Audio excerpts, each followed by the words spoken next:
Hi and welcome. You're listening to the X22 Report. My name is Dave and this is episode 1341 and today's date is July 25th, 2017, and the title of the episode is The Central Banker Transition is Happening Quietly in the Background. Let's get into the economic collapse financial news. Now, we've talked about how the central banking system, they are transitioning everything from the west to the east. Now, we discussed this in many reports going back a couple of years, and moving forward, we continually updated on what is happening here. And many people are saying, no, this is not happening. It's not moving from west to east. And we can see that it definitely is. And we're going to get into this a little bit later in the report on what the IMF is actually doing, how they're teaming up with China to basically become the next reserve currency or be part of the next reserve currency. Remember, the central bankers, they've been planning this for quite a while. They're very patient. They don't rush into things. They know it's going to take a number of years to transition because they don't really care. They're making a lot of money. They're building their wealth. Most of them don't even pay taxes. And they're basically stealing from all the countries and acquiring their assets. So they have plenty of time. And they know exactly what is happening in the economy. They know that their system dies here. They need to start it up over here. And this is exactly what they're doing right now. And what we're seeing is the entire global system. I'm not just talking about the United States. I'm talking about the entire global system. It is imploding on itself. And many people have been kept in the dark, believing that everything is fine, that everything that the corporate media, everything the Fed, everything the governments have been telling us is the actual truth.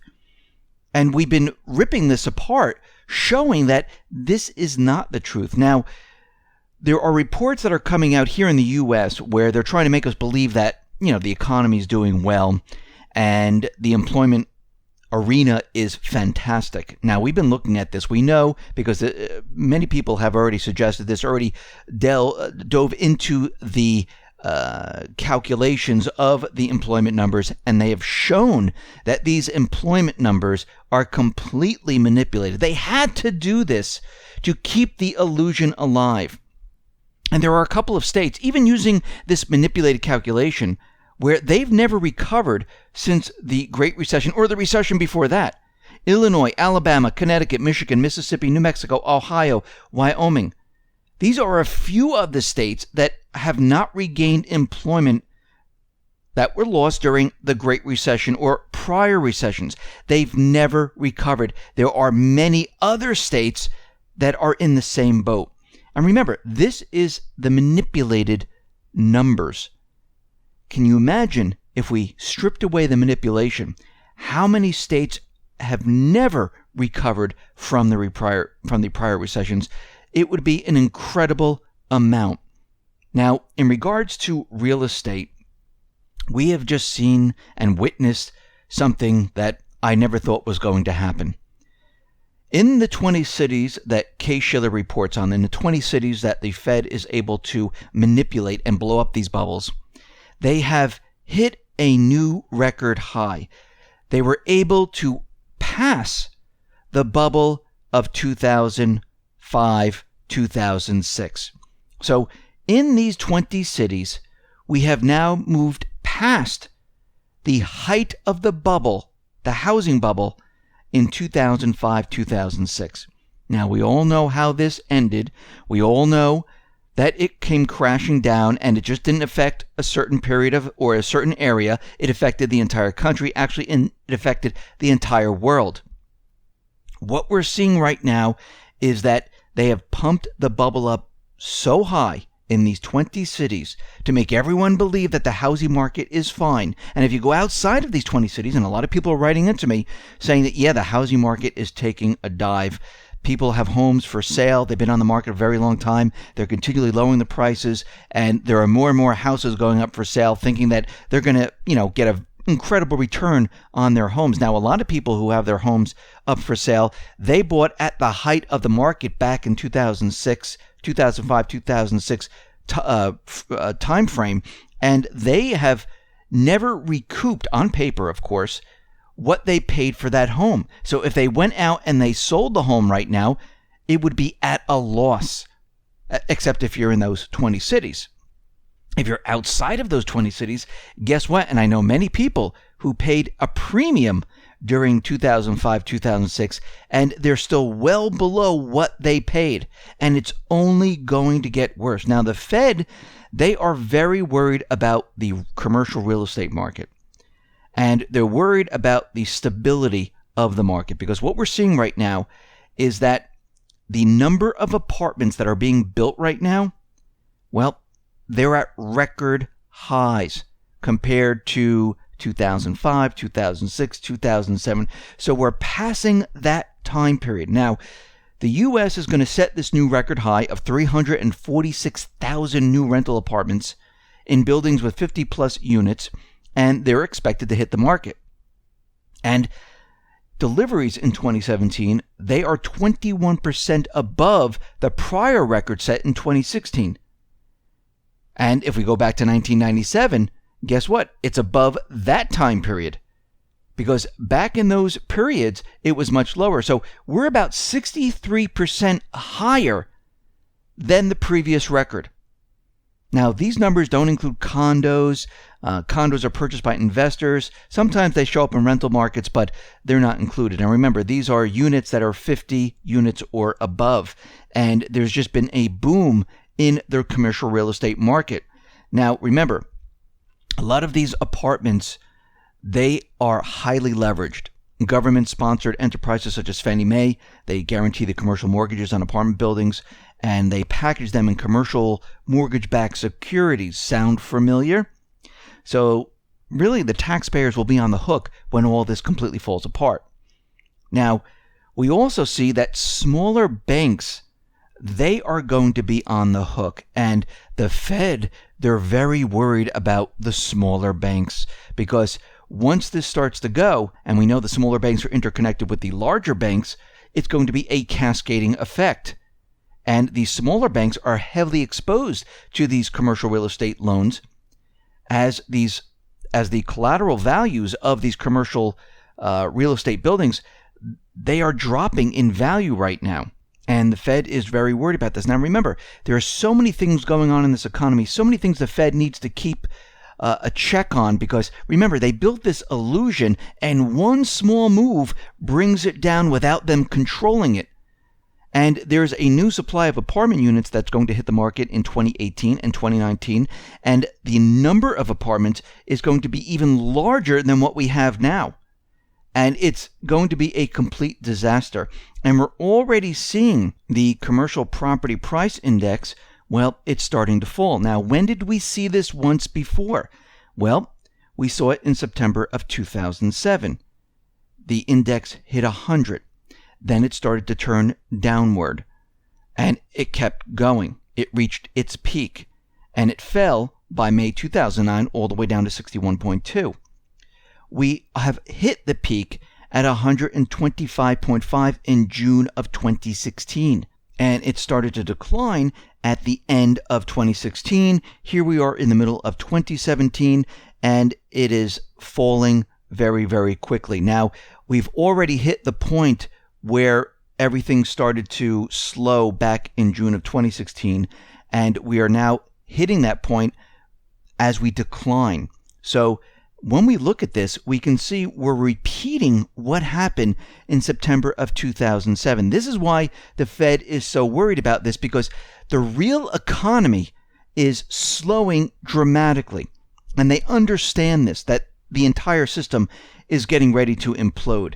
Now, Trump is out there, and once again, he is setting up trade deals. Now, we are going to need these trade deals, because when the economy implodes, we need to bring back manufacturing. We need to establish real trade, not other countries purchasing the treasuries or holding the dollars and things like that. We need to actually produce something and trade with other countries. And right now, he's working on a trade deal with the UK. And we can see right now, Nigel Farage, the former UKIP leader, tweeted that Trump's announcement shows there's a big world for the UK outside of the EU. Now remember, these trade deals will not be enforced until Britain leaves the EU and has the official Brexit. But they can negotiate right now, and it looks like this is what is happening. And we can see that he's trying to establish trade deals, bringing back manufacturing. This is a very difficult task because we need to remember the globalists, the deep state, has been setting their globalist agenda up for many, many years.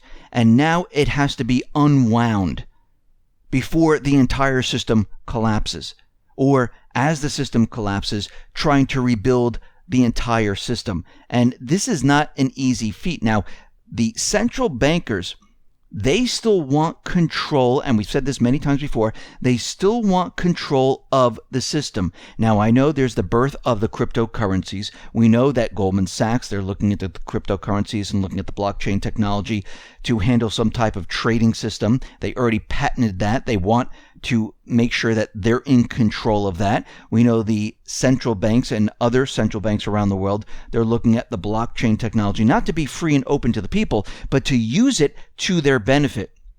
Now, the Federal Reserve on Monday said they want payments and money transfers. Well, they want them to be real time. And if you notice, what they're talking about is they're trying to make their system robust, and they want it to compete with whatever crypto system is out there. Now remember, they might use the blockchain, but they're looking to develop a uniform payment system that will work in real time. And this is for the future. They want very fast transactions. They want no paper whatsoever. They want everything electronic. Now, we have to remember the cryptocurrency market, the open free market, where the people will control this compared to the central banks. This is also a very quick and fast type of system where there is no paperwork, but there is a trail to show who has done what transaction, and you can go back in time to make sure that everything adds up. The Federal Reserve System, well, they want a system where they can manipulate. This is the difference. This is the fight that is going to go on in the future. Now, we talked about how the IMF, how China, and remember, we need to put this in perspective. The United States has lost their manufacturing. A lot of the manufacturing has gone over to China. China is a manufacturing powerhouse, and a lot of people are out there saying, well, China makes crap. Well, remember, the corporations dictate what China should do, all the different manufacturing plants, how they should create the products. The corporations here in the United States give them the specifications. They tell them this is the material, this is the cost, and they produce what the corporations tell them to produce. They can produce anything. Now remember, manufacturing has been moved from the U.S. over to China. Now, going back to World War II, the United States was a manufacturing powerhouse. We became the reserve currency. Everything has been moved. Now remember, China and Russia, they've developed a system which rivals the SWIFT. They've developed the Shanghai Gold Exchange. They've developed a stock market type of system which emulates the West. They've been doing this and preparing for this for quite a while. Now, the IMF director, Christine Lagarde, admitted during an event in Washington that the IMF could be based in Beijing within a decade. Now, I'm going to tell you right now, this means they're moving a lot faster than they're telling everyone, because as we can see, things are really moving forward very, very quickly. And Lagarde said that such a move was a possibility because the fund will need to increase the representation of major emerging markets as their economies grow larger and more influential. Right now, as we know, the U.S. holds the voting power. But what we see is this is slowly switching over to the emerging markets and China. And again, China has the Silk Road. A lot of countries are joining up to this. And what we're seeing right now is that things are changing very, very quickly. And each fiat system only lasts for a certain period of time. And remember, the latest one in the United States was started in the 70s. And here we are 40 years later. And if we go back in time, we can see that many countries have held the reserve currency. And if we look back in time, we can see that the Portuguese at one time had the reserve currency. We can see the Dutch had the ability. We see the French, the British. We see the US now. And we're on to the next phase. They've been preparing for this for a very long time. Now, of course, everyone's not out there broadcasting that this is happening because it happens behind the scenes. They really don't want people to know. And for them, they don't care if people know. And it's really none of their business because these central bankers, they have no allegiance to the people. They think of the people as serfs. As long as they can control the money supply and control it for every single country and the world, this is what they really wanted. They don't care. They don't care if they're based in China or if they're based in Russia or if they're based in the United States or the UK. They could care less as long as they have control. And we can see right now, this has been the plan from the beginning. And we can see already the move is already on. They're already making preparations to move to where the next reserve currency, or however they're going to formulate this, having the SDR sit on top and every country have a local currency. I mean, I think this is one of their main plans. Maybe each country will have a cryptocurrency, but governments and corporations, they will trade in the SDR. This has been their plan for quite a while. And what we're seeing right now is this is the major plan. Now, we know that the economy here in the United States is completely falling apart. And we can see that the Fed, the powers that be, they're going to want to blame someone or have some type of an event to make this shift. We're already starting to see signs that this is happening. Now, we talked about this before, and remember the International Monetary Fund came out and they revised the U.S. economic growth, the global growth, and they brought that down.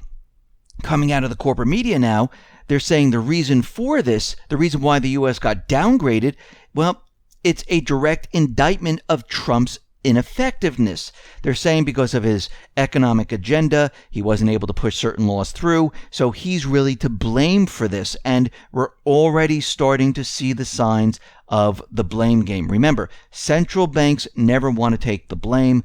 They'll have some type of an event. They'll blame it on the people. They'll blame it on the president. They'll blame it on anyone else except for themselves. And we're already starting to see this. And we could see at this point, if they're already starting to do this, we know that this system is about to come down. They're not even talking about how great the economy is anymore.